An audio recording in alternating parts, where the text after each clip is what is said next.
Hello बच्चों। आज हम अगले चैप्टर पर आते हैं, चैप्टर नंबर 4, और जिसका नाम है क्वाड्रेटिक इक्वेशंस। क्वाड्रेटिक इक्वेशंस अभी तक हमने बहुत बार डिस्कस किया और इसके बारे में हमने काफ़ी इंट्रोडक्शन भी दी। इसके बारे में मैं आपको और बताती हूँ क्योंकि थोड़ा रिमाइंडर मिल जाएगा।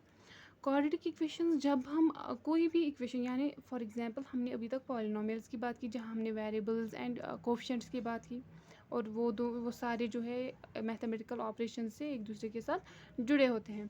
तो यहाँ पे जब हम पॉलिनोमियल लिखते हैं, क्वाड्रेटिक पॉलिनोमियल, हम सबसे पहले क्वाड्रेटिक हमने क्या पढ़ा, पॉलिनोमियल, चैप्टर नंबर 2 में। तो पी ऑफ एक्स हम लिखते थे a² + bx + c, ये हमें क्वाड्रेटिक मिल जाती थी, ठीक है।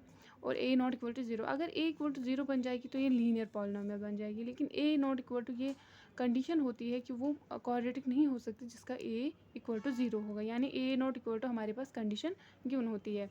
तो यहाँ हम जब पॉलिनोमियल लिखते हैं तो हमारे पास क्या होता है, हम किस बेसिस पे इसको क्वाड्रेटिक बोलते हैं, क्योंकि यहाँ पे जो वेरिएबल होता है उसका हाईएस्ट पावर 2 होता है। जब हमारे पास हाईएस्ट पावर वेरिएबल का 2 होता है इस पॉलिनोमियल, तो हम इसको बोलते हैं क्वाड्रेटिक पॉलिनोमियल। ऐसे ही अगर हम पॉलिनोमियल अब जो है हमारे पास, अगर हम =0 कर देंगे तो ये क्वाड्रेटिक इक्वेशन बन जाएगी, ठीक है। क्वाड्रेटिक इक्वेशन होती है जब हम ऐसी ही इक्वेशन जो है क्वाड्रेटिक पॉलिनोमियल को =0 कर देते हैं, तो इसको, यानी हमारे पास पी ऑफ एक्स जो है वो =0 हो जाती है। जब वो 0 हो जाती है तो तब हम उसको क्वाड्रेटिक इक्वेशन बोलेंगे। If we equates quadratic polynomial, जैसे यहाँ पे लिखा है, to the 0 we get a quadratic equation, ठीक है, हमें क्वाड्रेटिक इक्वेशन मिल जाती है। जैसे that is P of X =0, यानी पी ऑफ एक्स =0 बन जाएगी तो ये सारी इक्वेशन =0 हो जाएगी, यानी ये है, ठीक है। और हमारी जो स्टैंडर्ड फॉर्म ऑफ ये a≠0, तो जब हम हमारे पास स्टैंडर्ड फॉर्म ऑफ पॉलिनोमियल भी होती थी, हमारे पास अब standard form of quadratic equation भी होगी। स्टैंडर्ड फॉर्म हम उसको बोलते हैं जहाँ हमारे पास जो वेरिएबल्स होंगे उनकी जो पावर्स है वो डिसेंडिंग ऑर्डर में होगी या असेंडिंग ऑर्डर में, दोनों में कोई भी केस, ठीक है। जब हम पॉलिनोमियल्स पढ़ते थे हमारे पास डिसेंडिंग या असेंडिंग ऑर्डर में होनी चाहिए, तो हम उसको बोलते थे स्टैंडर्ड। बट यहाँ पे केस अलग है, यहाँ पे जब डिसेंडिंग ऑर्डर में, यानी पहले बड़ा, फिर छोटा, फिर उससे छोटा, ठीक है, x⁻², x⁻1, x⁻0। अब चूँकि यहाँ पे हमारे पास क्वाड्रेटिक इक्वेशन है, यानी हमारी जो हाईएस्ट पावर है वो 2 होगा, तो यहाँ पे जो है बाकी टर्म्स जो है प्लस या माइनस से जुड़ी होती है और इक्वल टू हम 0 कर देते हैं। ये हमारे पास स्टैंडर्ड इक्वेशन होती है। और इनके जो कोएफिशिएंट्स होते हैं a, b and c x⁻0 होता है c, तो इसको कांस्टेंट भी लिख सकते हैं, ऐसे भी लिख सकते हैं, ठीक है, चॉइस अपनी है।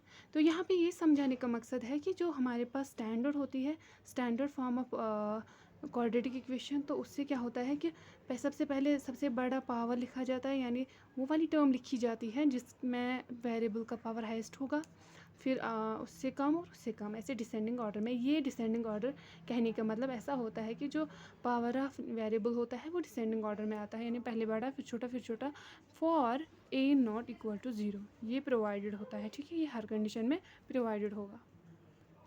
एग्जाम्पल 1 की तरफ चलते हैं। Represent the following situations mathematically. हमें एग्जाम्पल 1 NCERT मैथमेटिक्स 10th की है पहली। तो हमें जो सिचुएशंस दी गई है इनको हमने मैथमेटिकली बस रिप्रेजेंट करना है, ठीक है। जितना क्वेश्चन पूछा जाए एग्ज़ाम में उतना ही आंसर देना है, उतना प्रिसाइज आंसर देना है, वो सबसे बेस्ट रहता है, ठीक है। तो हम आगे चलेंगे। जब हम जॉन एंड जीवंती टुगेदर है 45 मार्बल्स, उन दोनों के पास 45 मार्बल्स थे। Both of them lost 5 marbles, ठीक है, दोनों जो है उनके पास खो गए 5-5 मार्बल्स, यानी इसके पास अगर दोनों के पास कलेक्टिवली 45 थे, तो जितने इसके पास थे उसमें से इसको 5 कम हो जाते हैं, और जितने इसके पास थे उसमें से इसको 5 कम हो जाते हैं। And the product of number of marbles they now have is 124। जो अब खो जाने के बाद जितने उनके पास बच जाते हैं उनका प्रोडक्ट जो है वो 124 के बराबर है, यानी जो जितने इसके पास बच जाते हैं जितने इसके पास बच जाते हैं उन दोनों का प्रोडक्ट जो है वो हमारे पास 124 है। We will like to find out how many marbles they have to start with, ठीक है। तो पहले हम देखेंगे कि उनके पास एक एक के पास कितने थे, मतलब यानी इसके पास कितने थे और इसके पास कितने थे, दोनों के पास अलग अलग से कितने थे। हम क्या करेंगे, let the number of marbles John had be X. John के पास जितने थे वो एक्स, तो जीवंती के पास जितने थे उसको रखेंगे 45 माइनस। दैट मीन्स अगर फॉर एग्जांपल कलेक्टिवली किसी के पास हमारे पास 45 रुपीज़ है, ठीक है, दो बंदों के पास 45, तो एक के पास अगर फॉर एग्जांपल x रुपीज़ होंगी तो दूसरे के पास उतने काम करेंगे 45 को, दूसरे के पास उतने होंगे, ठीक है। उतना जो एक के पास होगा दूसरे को इतना कम करेंगे, उतने पैसे कम करके उसके पास उतने बच जाते हैं, ठीक है। तो कलेक्टिवली 45 थे। ऐसे ही हम क्या करेंगे, अगर एक के पास x थे तो दूसरे के पास 45 माइनस एक्स, भी टोटल में 45 थे, उसमें से इतने काम करिए वो दूसरे के पास रहेंगे, ठीक है। Number of marbles left with John when he lost 5 marbles, यानी अब हमें पता है कि जॉन के पास इतने थे, जीवंती के पास इतने। फिर दूसरी कंडीशन गिवन है कि उनको ना 5 कम हो गए, 5 कम हो गए, यानी दोनों कंडीशंस में इसको भी 5 कम करेंगे, इसको भी 5 कम करेंगे। तो अब कितने हैं जॉन के पास, x माइनस 5, और जीवंती के पास 45 माइनस एक्स माइनस 5, ठीक है। इसको भी माइनस होगा 5, इसको भी माइनस होगा 5। और जब जीवंती के पास हम देखते हैं तो उसको भी 5 काम होंगे जितने उसके पास है, यानी 45 माइनस एक्स उसके पास थे और उसको भी 5 काम हो जाएंगे, यानी 45 माइनस एक्स माइनस 5। तो जब हम इसको सॉल्व करते हैं तो 45 माइनस एक्स आ जाता है, ठीक है। तो देयरफॉर प्रोडक्ट जो है, जो अब हमें बोला जा रहा है क्वेश्चन में हमें बोला गया है कि जब 5 उनको कम हो जाते हैं, फिर जितना उनके पास बच जाते हैं उनका प्रोडक्ट जो है, उन नंबर्स का प्रोडक्ट वो 124 के बराबर है।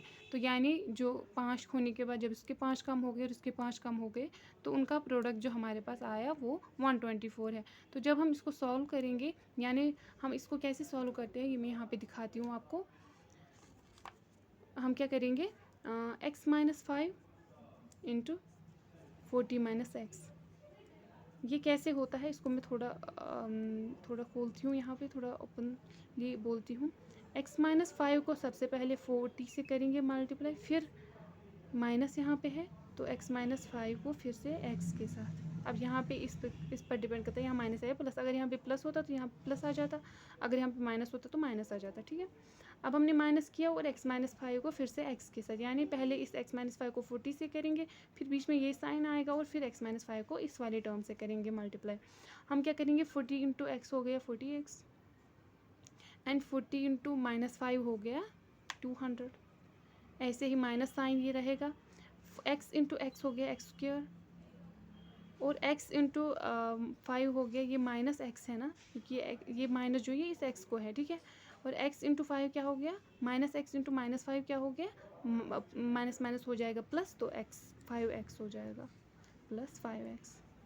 ऐसे ही जब हम इसको सॉल्व करेंगे तो ये माइनस एक्स स्क्वायर, क्योंकि सबसे पहले हम बड़ी वाली जिसके वेरिएबल का पावर सबसे ज़्यादा होगा एक्स स्क्वायर लिखेंगे, फिर 5x लिखेंगे क्योंकि x का पावर 1 है, और ये दोनों कांस्टेंट जो है लास्ट में लिखेंगे, यानी ये प्लस है ये माइनस है, प्लस माइनस माइनस हो जाएगा। साइन उसका रहता है जो सबसे बड़ा है इन दोनों टर्म्स में से, वो 200 है, तो जो 200 का साइन होगा वही इस टर्म का साइन रहेगा। यहाँ माइनस तो हो जाएगा प्लस माइनस, तो ये आएगा 160, ऐसे आता है। तो ये हमने ऐसे लिखा, और ये जो है ये सारा ये हमने इक्वल टू 124 रखा था, ठीक है। जब इसको 124 रखते हैं तो हम इसको सॉल्व करने के 124 को इस तरफ ट्रांसफ़र करने के बाद हमें ऐसे मिलता है, ठीक है। आई होप, सॉरी यहाँ पे 40, ये 40x हो जाएगा, सॉरी 45, ये तो फिर ये 40x 45 को ऐड हो जाएगा, ये इक्वल टू 1, हाँ 45x, ये यहाँ पे 45x है। तो ये टर्म जो है, ये पूरा टर्म जो है वो इक्वल टू 124 है। जब हम फर्दर इसको सॉल्व करते हैं तो हमारे पास ये आता है। मकसद ये था कि हमें देखना था कि ये दोनों टर्म्स कैसे मल्टीप्लाई हो जाती हैं, ये हमें यहाँ पे बोलना था, ठीक है, इस वाले पार्ट में। जैसे हमारे पास क्वाड्रेटिक इक्वेशन आती है तो हमें यहाँ पे ये standard form of quadratic equation जैसे मिल जाती है, तो हम इसको कह सकते हैं कि हमने रिप्रेजेंट इसको किया मैथमेटिकली, यानी हमारा यहाँ पे मकसद था कि हमें इसको स्टैंडर्ड क्वाड्रेटिक इक्वेशन बनाना है इस प्रॉब्लम को। अब हमारे पास पार्ट 2 है, cottage industry produces a certain number of toys in a day, ठीक है। एक इंडस्ट्री है वो कुछ टॉयज़ बनाती है इन अ डे, कोई number of toys. The cost of production of each toy in rupees was found to be 555 minus the number of toys produce in a day. For example एक दिन में x toys produce करती है, ठीक है। तो ये बोल रहा है कि जो कॉस्ट ऑफ ईच, जो प्रोडक्शन कॉस्ट ऑफ प्रोडक्शन एक टॉय को बनाने के लिए, ठीक है, ये हमें बोल रहा है कि प्रोडक्शन ऑफ ईच टॉय, एक टॉय को बनाने के लिए कितने पैसे लगते थे, उस चीज़ को उन्होंने ऐसे रिप्रेजेंट किया है, कितने नंबर ऑफ ये दिन में बनाते थे, माइनस करता है उसको 55, इतना एक टॉय को बनाने में लगता है पैसा, ठीक है। यानी अगर एक दिन में इतने बनते हैं तो उसको माइनस 55 करो, इतने रुपीज़ लगती हैं एक टॉय को बनाने में, ठीक है। एक दिन में कितने टॉयज़ बनते हैं, माइनस करना है उसको 55, इतनी रुपीज़ लगती है एक टॉय को बनाने में। तो ये ऐसे कैलकुलेशन है। ऑन ए पर्टिकुलर डे, कोई एक दिन हमने फॉर एग्जांपल लिया, तो the total cost of production was 750। Total cost जो है दैट मीन्स पूरे दिन में जितना हमें लगा रुपीज़, वो 750 लगे। जितनी भी इन्होंने गुड़ी ये बनाई है, टॉयज़ बनाए हैं, उनको 750 रुपीज़ लगे। We would like to find out number of toys produce on that day. हम ये हमें बोल रहा है कि ऑन दैट डे बताओ, ये टोटल प्रोडक्शन था, ये एक टॉय का नहीं था, ये टोटल जितने दिन में बनाए उतनों का प्रोडक्शन। अभी हम बता रहा है कि आप हमें बताओ कि उस दिन कितने उन्होंने टॉयज़ बनाए होंगे, ठीक है। तो इस प्रॉब्लम को रखेंगे, तो let the number of toys produced on that day is equal to X. X हम रखेंगे एक दिन में कितने टॉयज़ बनाए गए, ठीक है। Cost of production of each toy on that day is 55 minus x. तो दैट मीन्स ये बोल रहा है कि प्रोडक्शन ऑफ ईच टॉय एक दिन में कितना लगा हमको, एक्स नो एक्स माइनस 55 ना, 55 minus sorry 55 on that day कितने बने और 55 में से उतने माइनस करने हैं। एक दिन में एक टॉय को बनाने के लिए इतने पैसे लगते हैं, तो एक दिन में कितने बनते हैं, 55 माइनस एक दिन में कितने टॉयज़ बनते हैं, वो है एक टॉय का ये कॉस्ट ऑफ प्रोडक्शन, मतलब उसको बनाने के लिए कितना ख़र्चा लगता है। तो वो है 55 माइनस एक्स, यानी ऑन दैट डे बनाए गए कितने टॉयज़, एक दिन में इतने बनाए जाते हैं और एक टॉय को बनाने के लिए इतने पैसे लगते हैं। तो हमें बोला जाता है cost of production on that day कितना होगा। तो हमें कॉस्ट ऑफ प्रोडक्शन वहाँ से दिया गया है 750 है, तो वो टोटल होगा कितने टॉयज़ और एक टॉय में कितना लगता है, यानी कितने टॉयज़ और एक टॉय को बनाने में कितने लगते हैं पैसे, ठीक है। जब हम बिस्किट लाने जाते हैं तो हम देखते हैं कि फॉर एग्ज़ाम्पल हमें हमारे पास फॉर एग्ज़ाम्पल 20 रुपीज़ है, तो हम क्या करेंगे, हम एक बिस्किट देखेंगे, हम क्या करेंगे, कॉस्ट ऑफ बिस्किट देखेंगे, इनटू देखेंगे कितने बिस्किट हमारे पास है, तो वो इक्वल टू 20 हो जाएगा। यानी फॉर एग्ज़ाम्पल 5 रुपीज़ का एक बिस्किट है, तो हम इनटू बिस्किट इनटू 5 रुपीज़ का एक है, और हमारे पास कितने बिस्किट लेने हैं, वो हमारे पास 20 आ जाएगा। फॉर एग्ज़ाम्पल हमें 4 बिस्किट लेने हैं, इनटू आएगा एक बिस्किट का कितना प्राइस है 5। ऐसे ही कितने टॉयज़ है, एक टॉय का कितना प्राइस है, वो हमें 750 आया, ठीक है। ऐसे ही हम इसको सॉल्व करेंगे, x into 55 minus X is equal to 750। जब हम इसको सॉल्व करेंगे, यानी जो x है पहले इसको मल्टीप्लाई करेगा, फिर इसको x इंटू 55 x और प्लस माइनस माइनस हो जाएगा, ये इस वाली और इस वाली टर्म के प्लस माइनस है, तो ये माइनस होगा और x इंटू एक्स हो जाएगा एक्स स्क्वायर, और 750 इस तरफ चल लेंगे तो माइनस 750 इज इक्वल टू 0। जब हम यहाँ फिर चलते हैं तो एक्स स्क्वायर, इसको फर्दर सॉल्व करने पर जो हम अब जो है इन स्टैंडर्ड फॉर्म्स को लाएंगे। स्टैंडर्ड फॉर्म में लाने के लिए हम पहले वो टर्म लिखेंगे जिसमें वेरिएबल का पावर हाईएस्ट होगा, यानी minus X square plus 55x minus 750 is equal to 0। और अब हमारे पास जो पहली टर्म है, इसमें इसको स्टैंडर्ड फॉर्म में लाने के लिए ये जो टर्म है, हम ट्राई करते हैं हमेशा कि ये पॉजिटिव आ जाए, तो इसको होलली बाई माइनस मल्टीप्लाई करने के बाद जो प्लस है वो माइनस बन जाएगी, जो माइनस है वो प्लस बन जाएगी। और वो टर्म्स को ऐसे लिखने के बाद, ये माइनस है तो इसको प्लस में लिखेंगे, प्लस है ये माइनस में बन जाएगी, और ये माइनस ये प्लस बन जाएगी इक्वल टू 0। हमारे पास जो है ये in as standard form of quadratic equation आ गई। एक तो ये क्वाड्रेटिक है और स्टैंडर्ड फॉर्म में, तो हमने इसको मैथमेटिकली रिप्रेजेंट कर दिया। इसके बाद हम चलते हैं एग्जाम्पल 2 की तरफ। NCERT class 10th chapter 4 example 2। Check whether the following are quadratic equations. हमें यहाँ पे चेक करना है कि ये क्वाड्रेटिक इक्वेशंस हैं या नहीं है। तो इसके लिए कंडीशन हमारे पास, हमें सीधे सिंपल जो भी इक्वेशन दी हुई उसको सॉल्व करने के बाद अगर हमें वो लास्ट में standard form of quadratic equation में आ जाती है, तो हम इसको बोलेंगे ये क्वाड्रेटिक इक्वेशन है। और स्टैंडर्ड फॉर्म हमारे पास क्या था, ax² + bx + c is equal to 0, a not equal to 0। तो ये कंडीशन भी हमें याद रखनी है इसमें अप्लाई करने पर। तो अगर वो आता है तो क्वाड्रेटिक इक्वेशन, अगर नहीं इनमें से कोई भी चीज़ कम है तो हम इसको बोल सकते हैं ये क्वाड्रेटिक इक्वेशन नहीं है। तो b यहाँ पे 0 हो सकता है, इसमें कोई प्रॉब्लम नहीं। c भी 0 हो सकता है, बट a 0 नहीं हो सकता, सॉरी b इक्वल टू 0, ठीक है। पहला पार्ट है x-2 का whole square plus 1 is equal to 2x - 3। तो हम सबसे पहले क्या करेंगे, इनको थोड़ा एक्सपैंड करेंगे। तो हमें पता है a - b का होल स्क्वायर किसके बराबर होता है, a² - 2ab + b², 2ab + b², ठीक है। तो a² है हमारे पास x² - 2ab है, 2 × 2, 2ab इसको लिखेंगे तो 2 × 2 × x प्लस b² यानी 2²। +1 is equal to 2x minus 3। तो x square minus 4x plus 5, ये 4 + 1 5 हो जाएगा। इसको यहाँ लाएंगे -2x + 3 इज इक्वल टू 0।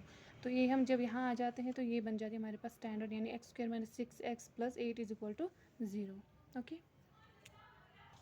जब हम इसको कंपेयर करेंगे इस standard form of quadratic equation, तो हम देखते हैं कि ये है quadratic equation, therefore the equation is a quadratic equation. ठीक है, ऐसे ही हम इस equation second equation x × x + 1 + 8 is equal to x + 2 × x - 2। यहाँ पे ये तो सिंपल है, इसको इसके साथ मल्टीप्लाई, इन दोनों को मल्टीप्लाई करने के बाद हमें ऐसे आंसर्स मिल जाते हैं। जैसे मैंने एक एग्जांपल इसकी दी है कि x + 2 × x - 2, तो हम क्या करेंगे, x + 2 को सबसे पहले पहली टर्म से करेंगे मल्टीप्लाई, माइनस करेंगे 2 से, x + 2 को फिर से करेंगे दूसरी टर्म से। ठीक है, तो जब हम इसको पहले x से करेंगे फिर 2 से करेंगे, पहले x से इस वाले को करेंगे फिर 2 से अलग से इस वाले को, साइन इनके बीच का रहेगा, यानी साइन के बीच का माइनस रहा।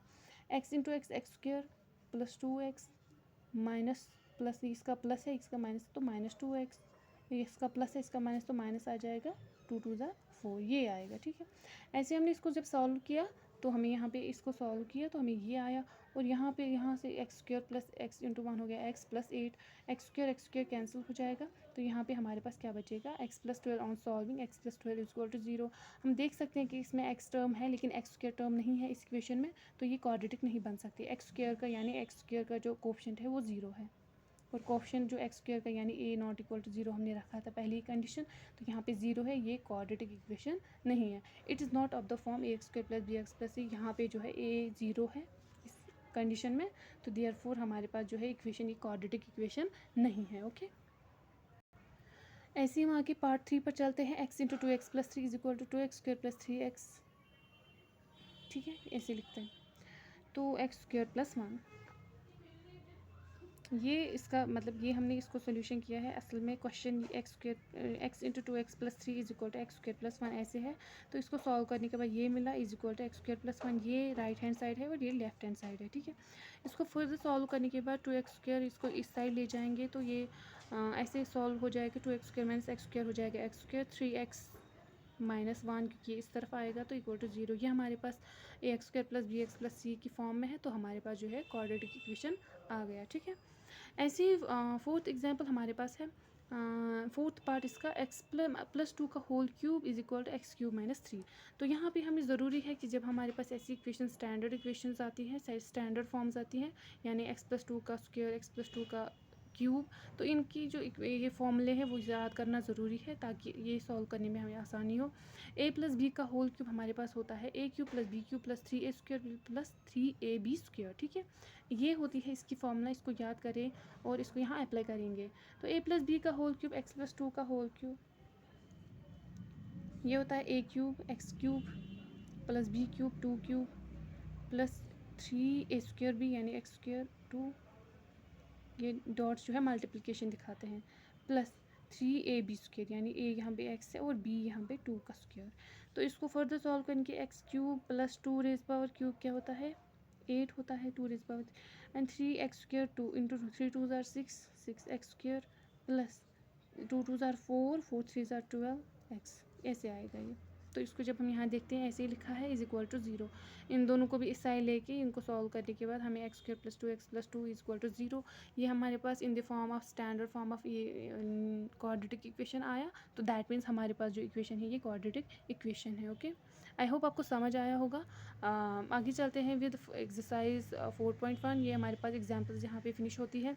इनकेस कोई इंट्रोडक्शन पार्ट में कोई कन्फ्यूजन रहता है, कोई कॉन्सेप्ट रहता है, या लास्ट लेक्चर्स में भी कोई कन्फ्यूजन रहता है, तो हमारे कमेंट सेक्शन में आए, सब्सक्राइब करें चैनल को, लाइक करें, कमेंट्स करें ज़्यादा से ज़्यादा और इसको शेयर करें। Thank you so much.